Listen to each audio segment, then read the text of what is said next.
So today we are going to talk about the adaptation. So just to give you a heads up, adaptation is one of the two paths that you can take before you get registered as a nurse here in Ireland.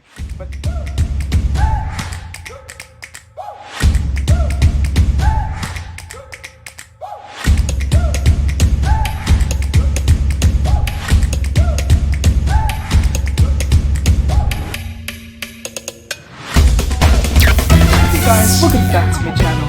If you are new to my channel, please don't forget to subscribe and of course turn on the notification bell for you to get updated for my future uploads.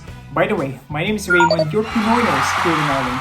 Okay guys, so this is a special edition of our videos because today a big shout out to Filipino Nurses United in Europe for inviting all of us here in Ireland to showcase what we can offer. So today we are going to talk about the adaptation. So just to give you a heads up, adaptation is one of the two paths that you can take before you get registered as a nurse here in Ireland. We are just so fortunate to be joined by one of the overseas placement coordinator here in Ireland and also one of the admins of Filipino Nurses in Ireland Facebook page. This is not the usual thing that I'm doing because right now we are going to have a Zoom conference. Hey guys, we are back here and as I promised, we are joined by one of the members or one of the admins of Filipino Nurses in Ireland Facebook page and of course our special guest, one of the overseas placement coordinators here in Ireland in one of the hospitals here in Ireland.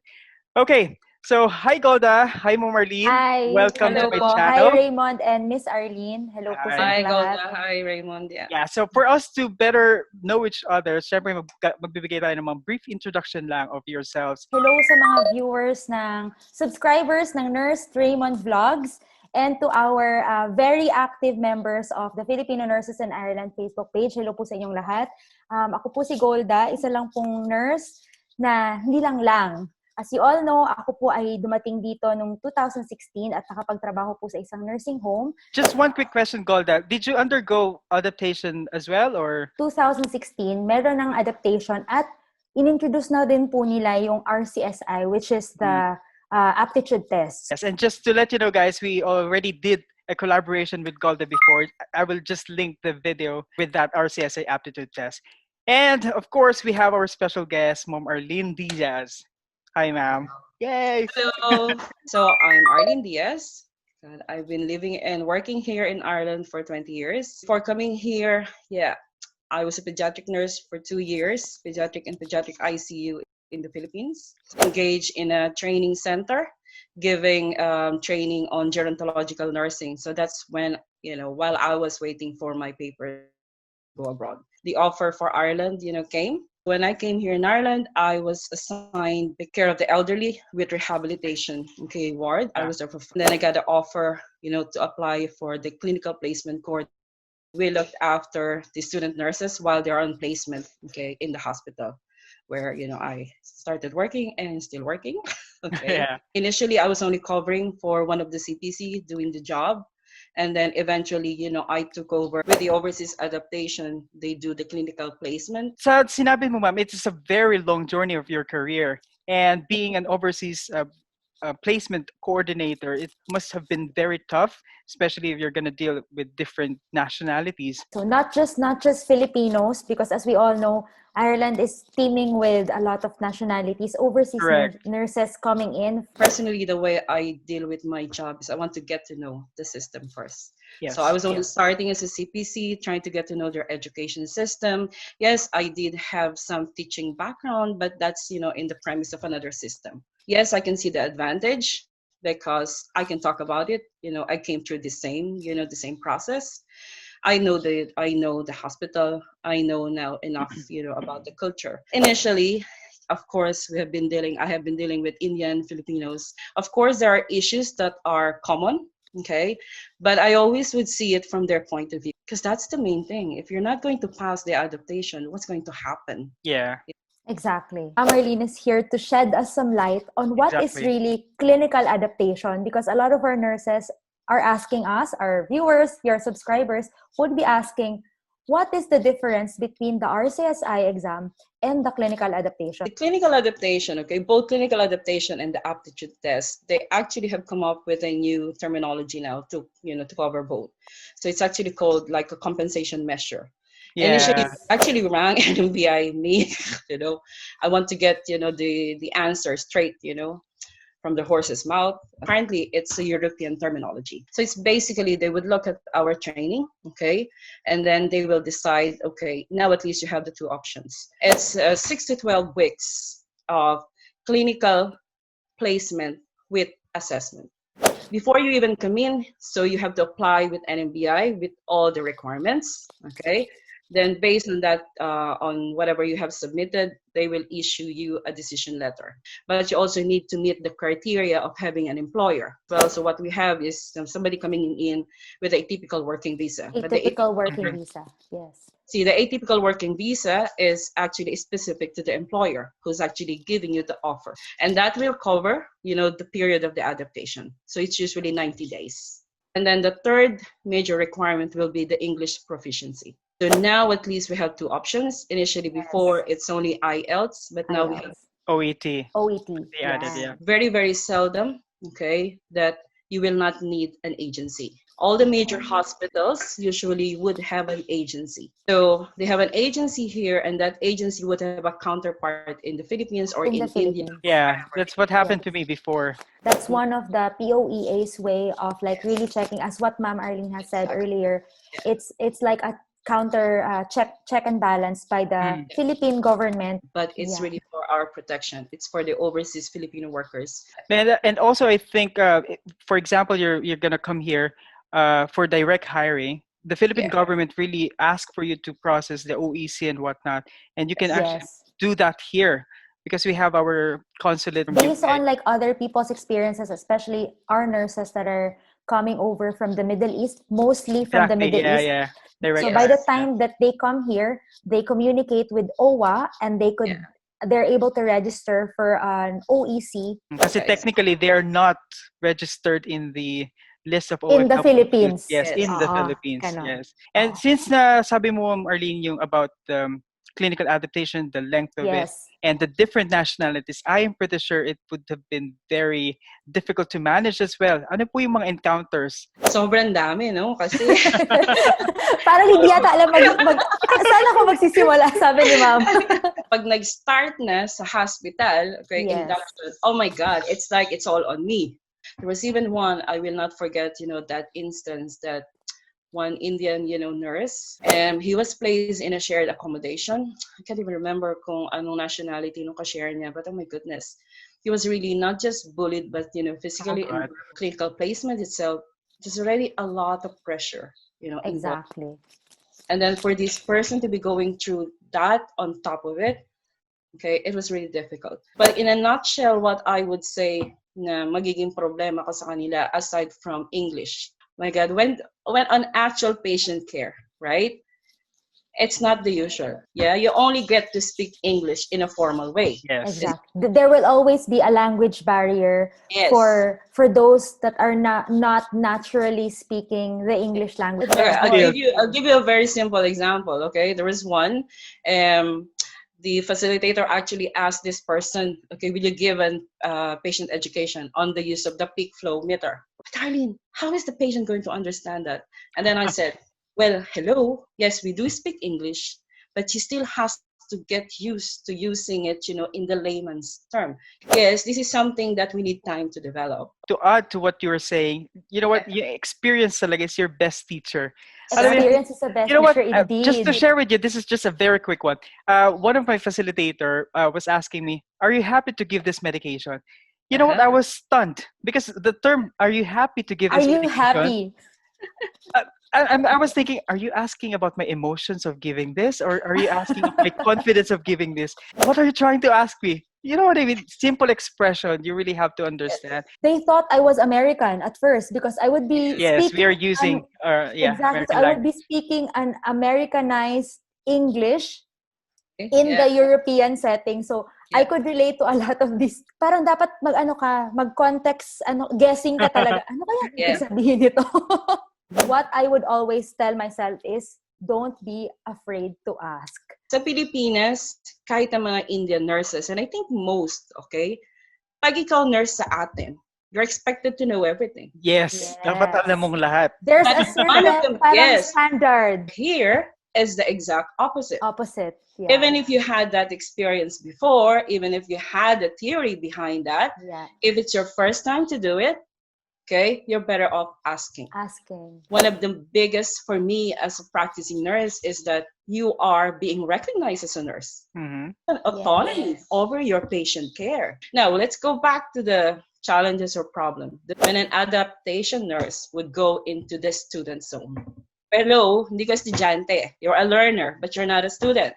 You had your qualification, you had your experience, okay? So you cannot really represent yourself or present yourself like, you know, you need to be told about everything. I find this dun sa talagang well-experienced dun sa area nila, that they have been so used to doing it this way. Yes. It's like they're struggling. They don't even recognize that they're struggling because they are waiting, you know, for the setting to change. Okay, just to follow up on Marlene, since you mentioned to me about comfort zone. So when we say the clinical adaptation, the nurses who are doing the adaptation program, do they have a choice which department or unit they will go? Yes. So what they have done is if you are going to a medical ward, okay, you can do your adaptation in a medical ward. You see, Nmbi requirement in terms of adaptation is that the clinical adaptation and assessment should only be done in core medical or core surgical placements. Mm-hmm. Okay. Mm-hmm. So ngayon, ang in place is, let's say kung papunta sila ng emergency, within that directorate, okay, they need to do it between two wards. Mm-hmm. Kasi nga naman, sa emergency, it could be any specialty. Yeah. Diba? So during adaptation, if they do the adaptation between two wards, that's giving them more opportunity, okay, to be familiar with the patient journey, yung system, and all. We really have to make sure that these nurses that will be going to a certain area has to be well equipped. Mm-hmm. Kasi pwede namang surgical talaga ang background mo, di ba? Pero hindi ka makakope dito sa particular surgical dito. And lalo dito sa place ng work ko, lahat ng medical and surgical, they have their own specialty. So you could be hiring somebody coming from, you know, yung general medical or general surgical. Yes. So I would like to add on to that kasi lalo na po for a nurse coming from the Philippines. So we are not highly specialized nurses back home in the Philippines.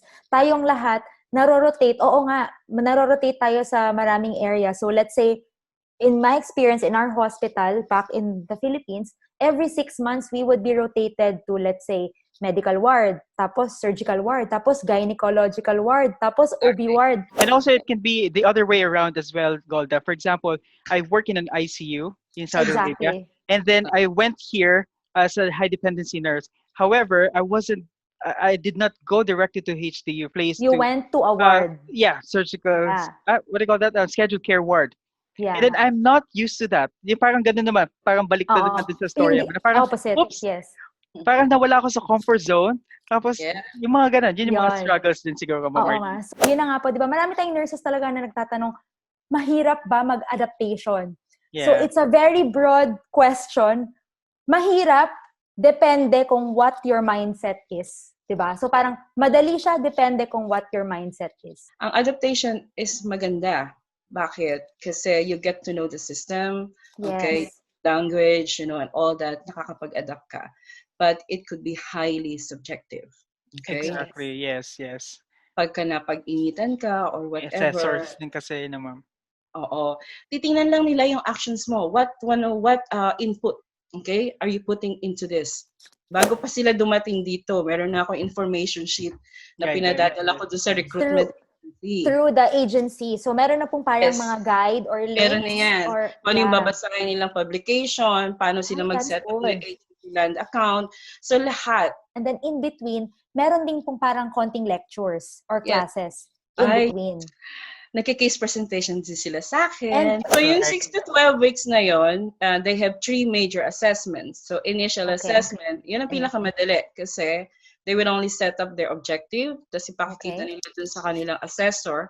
So the assessor would look at it, okay, and they always would have a say oh no, this is not realistic, or can you add this, or can you, restate this or whatever. Okay. Yung middle assessment, yun yung medyo ano na talaga. I don't know if you have seen the assessment book, but it's madami yun. Each of the domains, may mga standards, may mga performance indicators. So marami. So ang middle assessment, ang main question lang ng assessor doon sa adaptation nurse, no, na kailangan niya isagot, is this of the adaptation nurse progressing or not progressing? Pagka bumagsak, so ibig sabihin na sign off ka na hindi ka progressing. So let's say for example sa communication, right? Yes. So may issues na ganon, tapos they will let me know. Usually, pag alam na nilang may issue, they will ask me to sit in on the assessment. Tapos kapag ganon, usually, nagde-demand na ako ng weekly progress meeting. Hindi ko sinasabi sa kanila, usually kasi ang sinasabi ng assessor, I think Arlene, they need another 2 weeks. I think they need another 4 weeks. And I would always discourage that. I said, okay, no, we'll put a weekly progress, meeting. We'll see how it goes. And then, kasi mahirap Siyempre, alam mo, 2 weeks. Parang disheartening na rin sa kanila kasi. Yes. Diba? Final assessment then, ang question doon na is, are you competent or not? Okay. So if you can see that, ang gap, diba?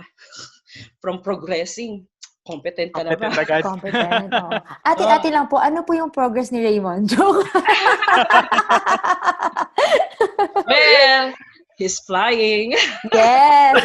Oo, magaling. Ma'am Arlene, for example, naging competent yung na-sign off na yung final assessment, what's the next step? Magiging registered nurse ka na ba kagad noon? Or? Yeah. Okay, so meron pang blue form. Ito yung tinatawag na Nmbi eligibility form. And then I will bring that to the DON's office.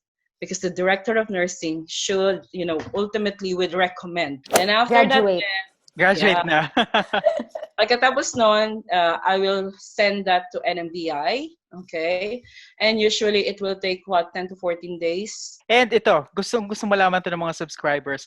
Kapag naging registered nurse ka ba, may card ka ba? Ay, wala. You Wala. just have the pin. And then you will be issued a certificate. Yung green Certificate, yeah. Yun nga po, kasi marami ding nagtatanong na, katulad ba sa Pilipinas, ma'am, yung Rcsi. Yes, di ba? So, unfortunately, guys and girls, meron lang po tayong numero. May number lang po tayo ng registration. Very important pin. Yes. So, let's talk about unsuccessful adaptations. Okay. Which is, kanina medyo na-mention ni Terry na sometimes in the mid-assessment, there will be problems or difficulties. So, ano pong mangyayari? So, dalawang scenario yan. So, kapag ka bumagsak ka ng middle, siyempre, pwede ka pa rin bumagsak ng final. It doesn't mean na put in place, okay? Or pwede naman na pumasa ka ng middle, pero babagsak ka ng final. Okay. Kasi depende yun. Depende talaga sa progress. Pero usually lang talaga, ang bumabagsak is pag na-establish na talagang kahit na anong gawin natin, you're going to be unsafe para sa pasyente mo, unsafe para sa colleague mo, or even to yourself. So, may eligibility form pa rin, pero ang pipirmahan nga doon is not eligible to register. So, yung blue paper at saka lahat ng assessment record, sinasubmit yan sa NMBI. Because na-advise ko talaga yon. Tapos, ang ginagawa ko, I don't know if this is done, everywhere else, pero binibigyan ko na sila straight away ng copy. Kasi may right naman sila ng copy ng mga documentation nila. Okay, so they can use it in whatever way they want to make the appeal. So, sorry to use the term bagsak, pero this is reality. So, meron talagang unsuccessful candidates. So, yun na nga po. So, you've mentioned, ma'am, na they can appeal. Yeah. So, going back po sa question ni Raymond, so he asked if they can repeat that adaptation to another teaching hospital. Okay, so ganito yan. Ang decision letter, bibigyan ka ng option whether you want to do the adaptation or the Rcsi. You can only choose one. Okay. Once you have opted the aptitude, that is being used for that aptitude. You cannot use the same decision letter. Okay. Para pumunta ka naman. So it's vice versa. Kung pinili mo is adaptation, so that decision letter is only valid for that adaptation. Kaya nga, pagka ng adaptation, yun, talagang in-encourage ko na mag-appeal. Pero likelihood na mag-grant yung appeal, mababa rin. So, back to zero. So, what would be the necessary preparations or what can you advise to tips? Yes, to our nurses? Well, one thing is, So a lot of us, especially ang mga Pilipino, minimum experience is 2 years, right? Unang-una yung psychological communication na naging problema namin. Okay? So, kinausap ko siya, ang sabi niya sa akin, oh, but Arlene, I got 8.5 in my IELTS. Pero kasi ako, pag nagpunta ka rito, mag-adaptation ko man or mag-RCSI, you're all in the same level. Level 1. Yes. Not level 0, but level 1. Yes. Okay? It's never level 0. Kahit man adaptation yung pipiliin ng employer nyo, have a little run through with those links from the RCSI. Kasi nga po, yun din naman yung makikita nyo na hospital procedures. Forms, yun din, it's the nandun din same. mga forms, yeah. Exactly, yung It may not forms. exactly be the same, but the layout is there. You need to learn na kung may feedback, may pinanggagalingan yung feedback. Yes. So, iba naman yon kung, let's say, dinidiscriminate ka talaga or binubuli ka. That's a totally different thing. So, ang difference, ang mga Indian, they're very good in the theory. Okay? At saka yung talagang magbasa-basa. Yes. Mga Pilipino, kung minsan hindi tayo masyadong dyan, no? So, basta, di ba? Labanan ng bedside care na lang ba to? They have to understand, especially sa mga new nurses, that this is a different country for you, especially if you were a beginner. So you really have to grasp everything, understand everything, and adapt. Diba? Hindi pwedeng kung ano yung gusto mo, that has to happen. It's not like... Kaya siya tinawag na clinical adaptation. Exactly. Yeah. Nag-observe lang po talaga ako. So siguro talagang pakapalan lang din ang muka na just try to learn, try to makibagay sa area mo. As much as possible, try to really learn what your hospital is offering. Alam mo yon, pag nagpunta ka sa isang ward, okay, kung minsan may mga senior kayong makikita doon ng mga Pilipino, syempre alam mo naman pagka senior, di ba, matatapang na yan. Pero kahit na matatapang yung mga yan, pagka humingi ka ng tulong, alam mo yun, yeah. Ano yan collective kasi para kasing ano yan pride natin yan kapag ka pumasa. Tapos ganun din, di ba? Ayaw nating may bumagsak. Ma'am Arlene, work-wise, anong work-wise natin mga Pilipino sa mga ang ano kasi talaga natin, iisang makikita mo na work ethics natin Alam mo yun. Di ba? Totoo.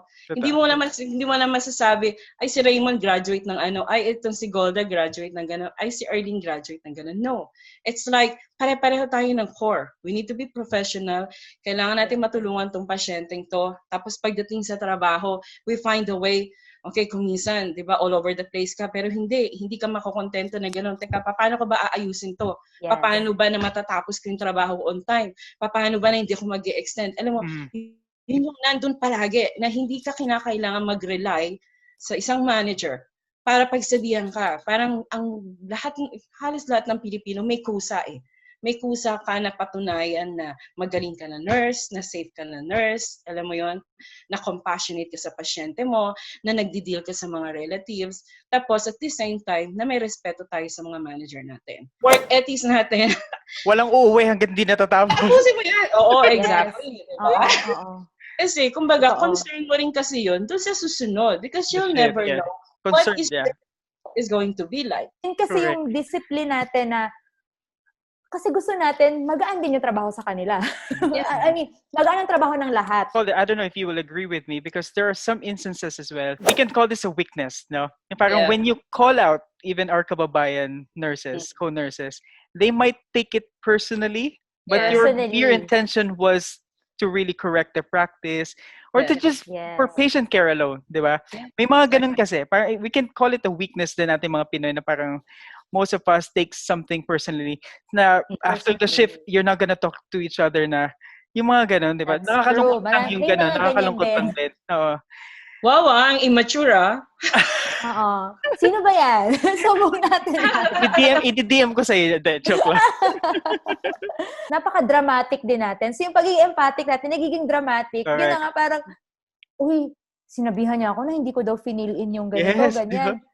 Yeah. Parang dinamdam na. So, huwag tayo masyadong ganun. Siguro, isipin mo lang how are you going to approach kasi kung medyo sensitive yung tao, yun na sabihin mo, pasensya ka na, mukhang hindi medyo maganda itong sasabihin ko, pero I just want to bring it to your attention.